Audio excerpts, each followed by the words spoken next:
So welcome to this conversation between myself, Chris, and Head of Insights at John Lewis Partnership, Dean Taylor. He starts the conversation and ends the conversation in such a human way, and I think that's the key thread that ran through all of this, really. He's had a lot of experience in leadership positions from Virgin, Samsung, working in Scandinavia, Asia, currently in one of the most well-known brands in the UK, and quite an eclectic, squiggly career, to use his own terms. And I feel like for me, the edge running throughout is the human connection, the adaptability, and acknowledgement that work isn't the be-all and end-all, it's actually life. And there's a lot to take from this one. For me, the human connection and the human element running through all of it is a key one, which I think you'll find out from the introduction and from the conclusion of today's session. Enjoy. Hi, Dean. Thank you so much for joining me. I wonder if, to kick off, you could just share a little bit about who you are and what you do. Well, Christopher, my name is Dean Taylor, and what do I do? Well, I guess I am a dad to two kids, which is pretty time-consuming and both pleasurable and soul-destroying when they're better looking than you and getting taller than you. I am a husband to a wife where I'm slightly punching above my weight. She's awesome, and actually is the family CEO. And then I guess I work in insight and research. So currently, I've done all sorts of things. I've done marketing, CRM, sponsorship, radio production. I've been a binman back in the day when I first got those jobs. I really genuinely have. I think if you look at my career, it is the very definition of a squiggly career. But currently, I am Director of Research and Insights at the John Lewis Partnership. Proudly at the John Lewis Partnership as a partner.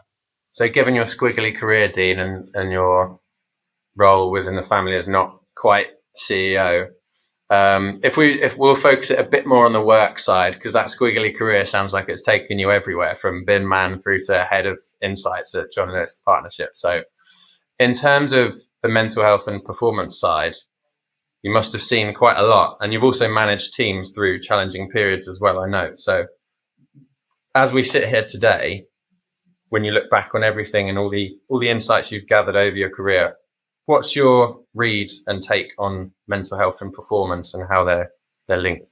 I guess what's really interesting, back in the day, I was also a sports person. So I used to play badminton and squash and used to play at quite a high level. And performance was very much related to health and fitness, bleep tests and all that sort of stuff, and repetition. And the mental health side of it wasn't really talked about. And I think what's interesting, as I got a career back it was literally in the millennia, where people said that actually all the systems will switch off in the year 2000 and everything will fall over. But it was funny joining a work culture at that time that was work hard, play hard. And I think very similar to the sporting bit of work hard, play hard.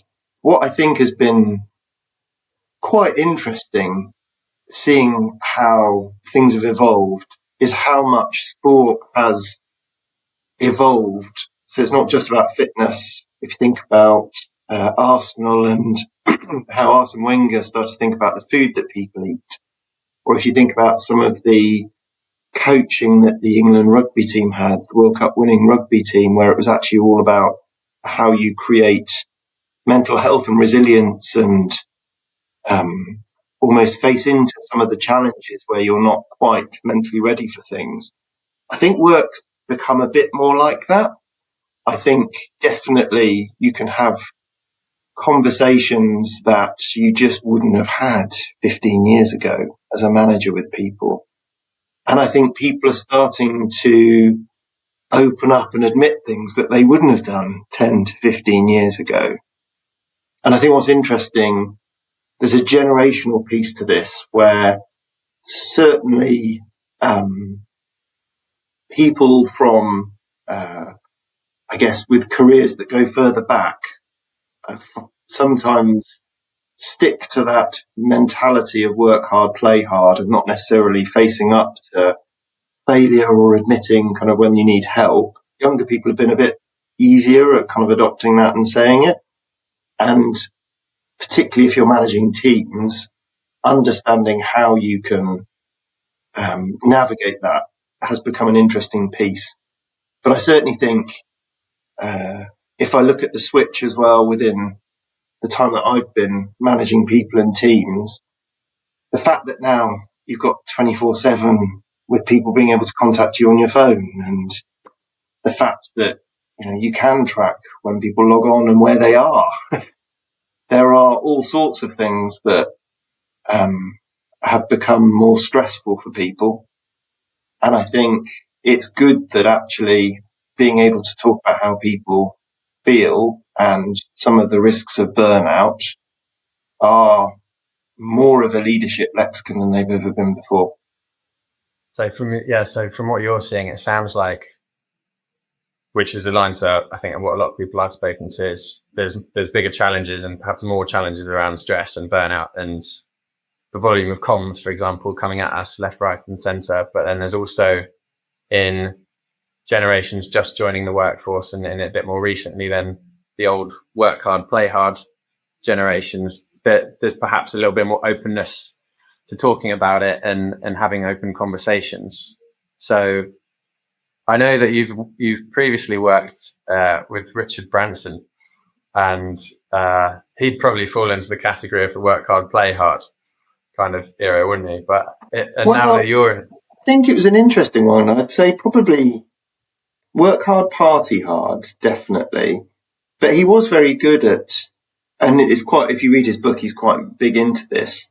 There was definitely a mindfulness about Virgin head office and some of the mantras that he pushed. So part of what he used to talk about was, don't fill your diary completely, because when are you going to have that time to have the hour to look out of the window and come up with those brilliant ideas? If you're constantly going, when are you going to do that? And he was very good at talking about, if you're on holiday, you're on holiday. So switch off, which it is interesting looking at, because I've worked, one thing I have seen that's been quite interesting is the cultural nuances. The big bit around all of this, I think, is more about how you can become attuned to people and whether that's the cultures that they come from, the generations that have shaped probably why they're thinking like they are. And I think more recently, how much or little they want to reveal of their mental health and well-being. How you pull all of that together to work out how to create the best teams is really interesting. And I think the work hard, play hard, as I said, when I first joined London, was really interesting because it was just kind of after Britpop, and it was kind of still in the very centred around going to the pub after pitches at work. And you look now at low alcohol and protein shakes and how people actually don't necessarily want to do that. How do you hold a team gathering that isn't centred around that? Those sorts of things, how you galvanise it and make it so that everyone feels like they belong to something and part of it, is quite key. I think the other big bit that is a trend that's coming through is the quiet quitting. There is a piece now which I think is really interesting to watch, where you often hear people talking about tropes of generations and are they lazy and it wasn't like that in my day. And I'm not sure I buy all of that. I think there's a sort of sensibility now around, actually, people are starting to look at, does the machine work? So again, you used to get a job, your job would pay your mortgage, and you try and just get promoted, and you'd stay as long as you can. And actually, at the time, companies looked after you a bit more. Final salary pensions. Wow, what was that all about? I'm gutted I missed that, but what a great way of keeping people at a company. As sort of businesses evolved and as finances become more challenging, businesses don't necessarily look after people in that way, in the same way. And therefore, how much you commit to a business is an interesting thing. And I do think at the moment, the idea that people are joining a business and that's you used to join it because that was your vocation and what you wanted to do. Not everyone feels like that now. And you've got portfolio careers and people doing it as a stepping stone. And again, that's one of those elements to think about with performance and how you get the most out of teams, because actually trying to tether someone to something when that's not what they want to do is a challenge, but also the impact of how that person is reacting to something on the rest of the team is a balance. But that's why it's so exciting. That's kind of why I think there is a bit of my role which is insight and research and how we develop that as a function to really understand customers.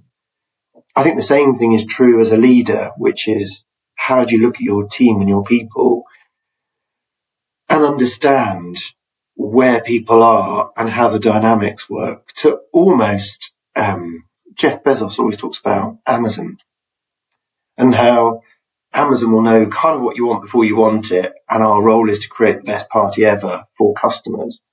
There's a bit as a leader now of understanding how do you look at your team and the workforce you have and really understand how you create the best experience or party for them that they want to be a part of to create that performance. I think the mental health bit, though, is an interesting one. As I said, it's definitely picked up pace in the last 5 years. And actually, I think it will continue to be a really key area. The challenge is it's one of those things that you don't want to go into lightly. There are quite a few examples where companies have tried to look at neurodiversity and embraced employing people from a neurodiverse background, particularly in data. And I think one of the things you quickly learn is that you have to have leaders who really understand that area to get the most out of it. Otherwise, that is not going to help anyone. If you look at areas like neurodiversity or some of the other elements that are happening, trying to keep up with the science and trying to understand how that works is almost like a career in itself. So how, as a leader, you can balance some of this stuff out, and the language you use and how you don't feel out of date, or how you make sure that actually it's a positive rather than coming across in something that feels more challenging or labeling, is really hard. But I definitely think facing into it and having those conversations is more critical than ever. How do you do that then? Because I think you've raised key questions, really. Spoken about how to create high-performing teams, spoken about how to create an experience where people want to be a part of it, spoken about different cultures and learning from the Scandinavian approach versus from your Samsung experience and days, and then getting the balance right between all of that whilst using the right language and understanding and making sure that we're not getting it wrong, I suppose, as well. So I feel like staying attuned to teams and individuals is obviously great to be aware of and know that that's important, firstly. And then secondly, it's a question of, okay, how do you do that in practice? Because I guess as a leader, particularly if you're a senior leader like you are and you're managing a lot of people, or managing managers who are managing a lot of people, then there's a lot to stay on top of, isn't there? So I'm curious to hear how, given the different experiences you've had and the questions you've just raised, like how do you boil that down for yourself, like in terms of your own personal leadership style, like when things get busy and when things get tricky, like are there any key elements of leadership that you try and remind yourself of and you try and consciously make sure that you're doing like week to week? Or have you got to a point now where it's just habit and you're kind of doing this stuff unconsciously because you've put the work in over your whole career? Does that make sense? It makes total sense. So I think there are many brilliant things about the John Lewis partnership. And one of the best things is how much they invest in reminding people about leadership. So there are several, it's not courses. I don't like the word courses because courses tends to be more theory and there tends to be a bit of mandatory training about it. And the good news is it's not like that. You are given time, and it's not just a bit of time during a day. It's kind of like 2 days away to work with other leaders. And what I love about it is that a key part of it is getting to know other people in the room, because we're all humans at the end of the day. And I think taking the opportunity to take a step back and consciously think about what you're doing and think about some of the frameworks of leadership and where your strengths and weaknesses are, and also some of the blind spots you might have, or some of the evolution and innovation where you're like, I hadn't even thought about that before, I think is so key. And ultimately, it's an ongoing piece that whether it's using the leadership bits in work or whether it's I occasionally help out with my son's Cub Scouts or with the badminton coaching or with the other things, there is a bit of understanding people and your role within those things and how you make sure you role model things, how you make sure you don't walk past what isn't acceptable, how you make sure you don't over dominate and you water and grow is really, really key. And making sure that you get that right balance because other people feed back on you and you have the chance to discuss it is really important. So I think one of my known sort of watch outs is I love to lead by example and step in and do, but that's not always, if you do that all the time, that's not a good thing. So where do you and where don't you? And I think the best bit is where you've got honesty with a team that will feed that back, because then that helps you to understand. One of the things I have learnt going through my career is the more open you can be with your teams about your strengths and the blind spots or the areas and opportunities to work on is quite key. Going back to Richard Branson, he was brilliant at this. I mean, what an incredible man with an incredible career and an incredible mind. But one of the things he always talked about was how he surrounded himself with equally brilliant people in the bits that he couldn't, because you're a team. That's the whole point of it. And I do think that's such an important bit. It's like in football, you know, you can have a really great player, but if you have a team who work together more, they can always beat one good player. And that's a key part of it. How do you deal with people that aren't necessarily as positive then? So I think if we take all of the insights that you've shared so far, it's pretty clear to me that you're what I'd describe as a cultural architect. So someone who's kind of taking ownership of trying to positively shape the values and the culture of a team, of an organization. But inevitably in life and in teams, we're going to experience some people that maybe aren't as proactive or positive about it. And they might be what I'd describe as a cultural assassin. So obviously it's quite vivid language, and those are my words, not yours. But how do you deal with the trickier end of the continuum? If you've got people that aren't quite on board and on the bus, are there any things that leaders can do to help navigate that in your experience? I think it's interesting. I think I love a bit of healthy disagreement. Usually where there's a bit of that, there's a magical insight that will unlock everything. And I also think there's a danger with too much of the same thinking, because you only go one way. So I actually actively embrace different views. I think it's really healthy. And I welcome and in fact encourage people by surfacing or deliberately asking them what their view is, so that we can help to understand, actually, is this a blind spot for me? Because I think it's a really healthy piece. I think that's slightly different to, I don't like the term cultural assassin, my word. But I think you raise a really valid one, which is, somebody once had a phrase, and it will live with me forever, but they said you only need one poo in the pool. And there is an element of how you can destabilize a culture for everyone by doing something. And obviously there are mechanisms of performance management and other things that I think are the business and corporate way of managing some of this. But I think there are healthier ways of adopting this into culture and doing smart things that can help. So if I think back to one of my jobs where I was leading a team, there was a challenge with somebody using really fruity language, like just all the time. And it just sort of jarred.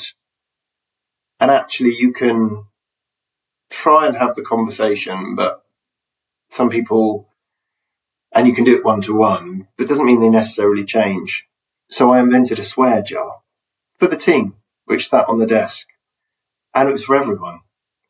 But it was really interesting to watch how I think the team could see something was being done about it. And the team could see that sometimes they do, actually. So it wasn't just from one area. We all occasionally do. But it was also interesting watching how it did mitigate and stop some of that, and actually ended up becoming how could you come up with words that sounded like swear words but weren't, because then you wouldn't go in the swear jar. But what a great example of rather than using corporate frameworks and forcing things through like that, there is a cultural bit like that that just starts to change things, I think, in a way that people will remember and people feel more a part of, and in a great visual way. It also helped pay for drinks actually at the end of the month, so that was the other big bit. But you see where I'm That's going. yeah, really creative. I'll definitely, I'll remember that. I'll remember you only need one poo in the pool as well. I think that's definitely a takeaway. But it is a really, jokes aside, that is such a creative way of getting around what can be a sensitive thing. Because if you're, for example, sharing feedback with someone around fruity language, that's potentially quite a tricky conversation to navigate. So I think the idea of like shaping the path for everyone and making it quite an inclusive team effort, but then ultimately sounds like it shifted towards something quite fun and creating swear words that aren't swear words, like for everyone. That actually sounds like it took a really tricky situation and shaped it into something really positive that brought everyone together. It's really cool. I think there are examples where that, I think there is an element for me of working in a brand where we have Waitrose as one of our brands. Incredible brand, amazing food. And one of the things is food is an amazing glue that connects people. And actually, it became quite a simple logical leap to have how do you start to bake things as part of team meetings. So if we're holding meetings, it's not been unknown that I will bake something. But what is interesting is if you then make a bake-off, do you exclude certain people from doing it because they can't bake? Does it become a bit elitist on that type of thing? And I think, therefore, how you make sure that you have the bakers, the judges, and also people just enjoy the cake. There is a bit where you've got to be a bit careful about how sometimes it can have opposite effects. But again, that goes to just having a think through it. And also, if you get the tickle that someone's feeling that, how do you then not reposition it, but think about the communication of it to make sure that doesn't happen. But there's all sorts of great examples where one of the best stories about creating that team culture came from James Cracknell. So got to work with him when I was doing some work with a friend. He'd set up an agency with him. And James Cracknell was talking about how at the start of the season, how his coach would bring the team together. And ultimately, often these teams, 4 years out of Olympic cycles, were brought together because their fitness was amazing, but didn't mean that they knew each other and how'd you get on. Or you have been through a 4-year cycle, how do you create a new feeling of what's going on? And I'll never forget, he said, well, what the coach used to do is he would drive us all down to a boathouse and he would say, right, you now have all of the paint, all of the other bits. You can go and buy whatever you want. That is your boathouse. Create your team environment because that's where we're going to live for the next 4 years of training and doing what we do. And he said it was really interesting to watch the sort of evolution of how you go through those bits where you're all excited and you don't really want to challenge each other on the colour of the wall or actually is it really good to have a big TV or not, or and then you start to have the proper conversation and then and that learning curve of how you go through it is a really important part. But I go back to that's why I think there is something about human connection that's such an important part of being a leader and helping.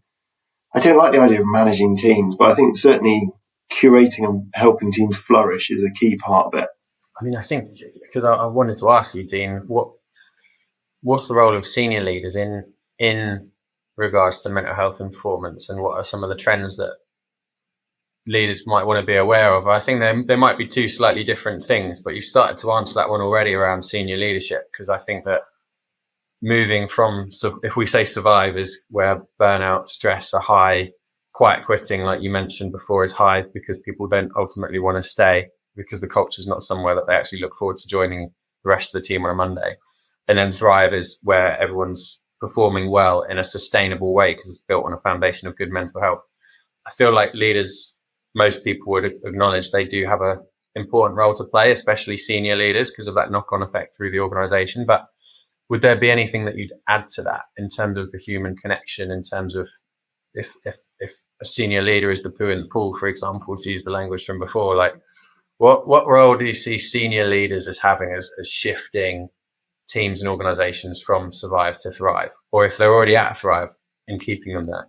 I don't think there's one thing. I think leaders need to be slightly adaptable, or businesses need to pick the leader that they need for that time. Businesses will go through different periods. Sometimes you do need somebody who's going to be a bit more dictatorial and this is what we're going to do, who makes the decisions because actually decisions need to be made. But making sure then that where you get to the point where actually then becomes a thrive, how do you then adapt as a leader to that, or get the right leader to take more of a kind of piece on that one is quite key. And I think that's why there is an interesting bit I'll go back to on that Richard Branson piece of, it wasn't just him. He was a figurehead and he was definitely the energy and the drive, but around him, how he could use the levers to balance what the culture needed. And bear in mind as well, they covered banking, trains, planes, spaceships, cola, you name it. That's quite an interesting bit. And I think that's the piece which was, you see it sometimes actually with good sports teams where the coach often talks about, the Mourinho effect of, I'll be out there front and centre to distract so you can just get on with what you do. I'll take all the flak so you don't have to. And again, I think it just depends on what the business or the organisation or the entity or the team need at that time as to what the leader's role is. And I think really good leaders almost know how to fit externally what they need to do to help the team underneath the kind of piece, but also really how they can help the team itself to grow. And I think that's a really interesting dynamic that people don't look at. There's always, when people talk about leadership and senior leadership, there's often a talk of the teams that they manage, but how they present the team that they manage upwards and how they protect the team from kind of all the other things going on is a really key part of that, actually, that we don't often talk about as much, if that makes sense. Yeah. No, it does. It makes perfect sense. I was actually reading a book recently called How to Be a Great Boss. And it makes one of the early chapters is the distinction between leadership and management. And it describes leadership more as creating the space and working back from what roles and responsibilities the business needs to create the vision and then help people fill the void once you've set some sort of parameters around where to head, versus management, which is a little bit more day to day, as we know. So I think what you've just said makes sense, and it made me think of that. So that's good. If your comment there is aligned to How to Be a Great Boss, which is part of a book which sold a lot of copies, so probably along the right track. Thank goodness for that. I think the other bit that I think is really interesting is the dynamic of, I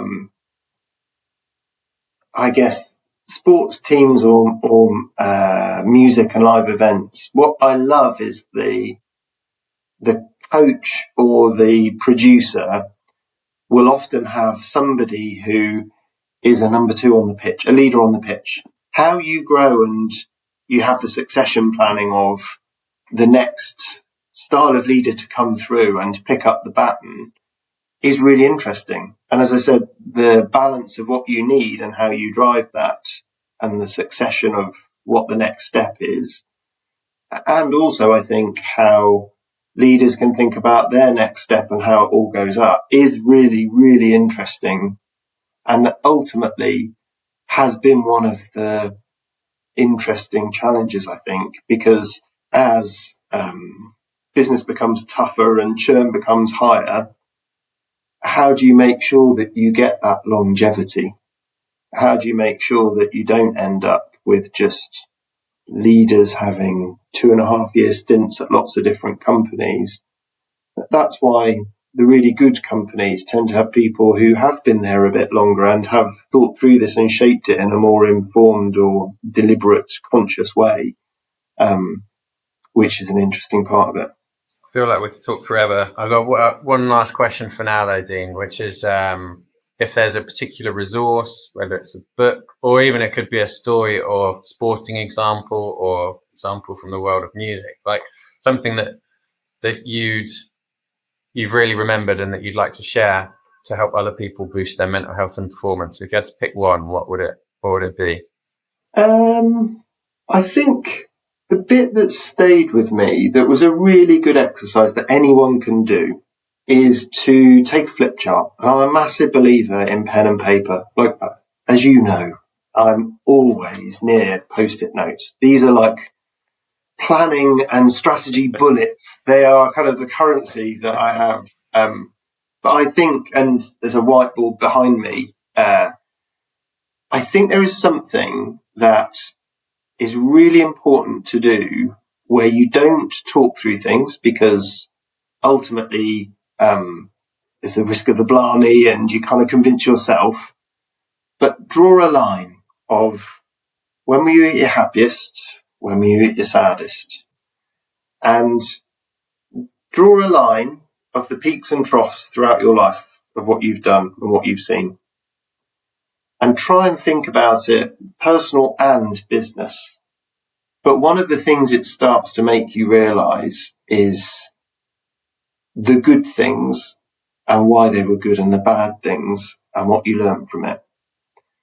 And ultimately what you start to realize is a bit more about yourself, a bit more about the environments you've been in and what you can take from it, how much actually can you shape versus never to be shaped, how much of it was external versus you were in control and you didn't realize.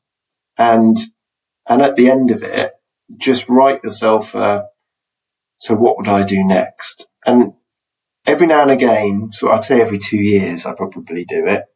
And it is a fascinating bit, because I think as leaders, you're also human. The personal bits of starting a family or sad losing friends or family, the successes of winning something versus losing something, we're all humans. And that's the one bit I think sometimes we get lost in, which is leadership by CVs and kind of only looking at that part of it. And it was a trick that somebody taught me that, as I said, anyone can do, but I get a lot from it. And if it helps someone else, then that'd be amazing. Well, I'll give it a go. Thank you very much, Dean. Really appreciate that and your time. That was great. Oh, it's been a pleasure. Thanks, Chris.